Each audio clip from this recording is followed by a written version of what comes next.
Earth's crust is in a constant state of collision, driving rock upward into the sky with immense geological force. For mountaineers, the ultimate test of these forces is the Seven Summits, a pursuit to stand on the single highest point of all 7 continents.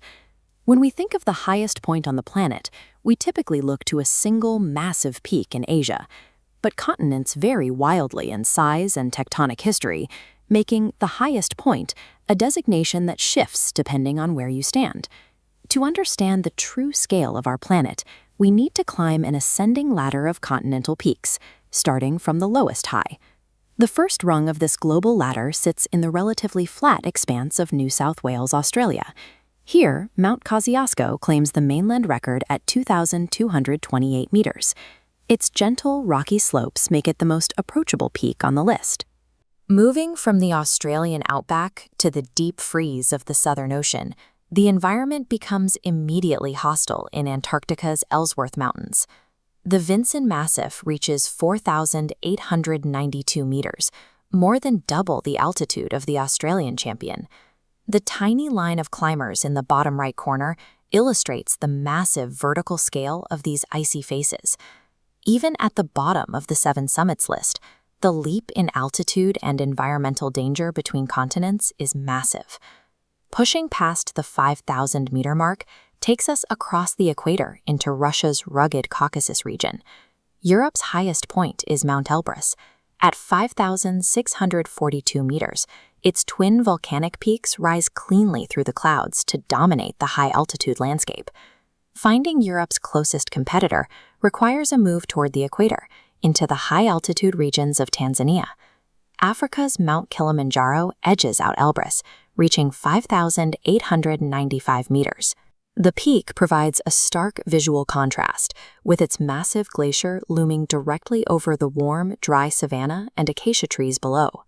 These massive ice caps thrive right near the equator, proving that altitude, not just latitude, governs where extreme cold exists. Breaking the 6,000-meter threshold moves our ascent into the Western Hemisphere, beginning in the extreme north of Alaska. North America's champion is Denali. Standing at 6,190 meters, the sheer bulk of its jagged glaciers easily dwarfs the darker mountain ranges in the foreground.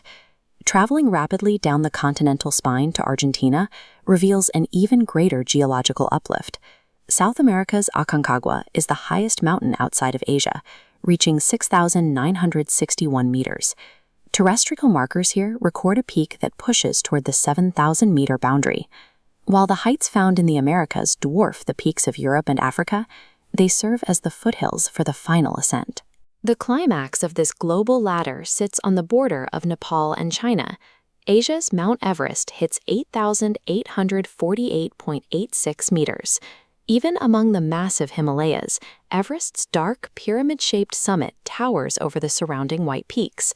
This chart graphs the heights of all 7 continental summits.